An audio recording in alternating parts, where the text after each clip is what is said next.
ग्रामीण संवाद, सर्वसामान्याचा निर्भीड आवाज। बोडेगाव दवण हिप्परगा शिवारात कोवड्या पिकांवर हरडांचा ताव, शेतकरी दुहेरी संकटात। देवणी तालुक्यातील बोडेगाव दवण हिप्परगा शिवारातील शेतकरी सध्या दुहेरी संकटाचा सामना करत आहेत। यंदा वेळेवर पाऊस न झाल्यामुळे खरीप हंगामातील पेरण्या उशिरा झाल्या।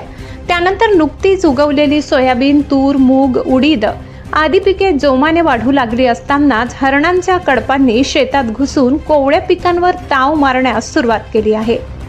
पहाटे व सायंकाळच्या वेळी मोठ्या संख्येने हरणे शेतात येत असून पिकांची मोठ्या प्रमाणात नासधूस होत आहे। त्यामुळे आधीच पावसाच्या अनिश्चिततेमुळे चिंतेत असलेल्या शेतकऱ्यांच्या अडचणीत आणखी भर पडली आहे। अनेक ठिकाणी पुन्हा पेरणी करण्याची वेळ येण्याची भीती शेतकऱ्यांनी व्यक्त केली आहे। वन्य प्राण्यांपासून पिकांचे संरक्षण करण्यासाठी शेतकरी रात्रभर शेतात जागरण करत असले तरी त्याचा फारसा उपयोग होत नसल्याचे चित्र आहे।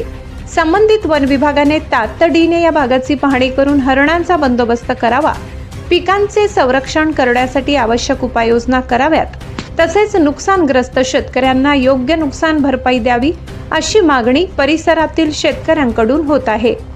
ग्रामीण भागातील प्रत्येक महत्त्वाच्या घडामोडी सर्वप्रथम पाहण्यासाठी पाहत रहा ग्रामीण संवाद, सर्वसामान्यांचा निर्भीड आवाज। चॅनलला सबस्क्राईब करा आणि अपडेट्ससाठी बेल आयकॉन दाबायला विसरू नका। धन्यवाद। बोडेगाव प्रतिनिधी।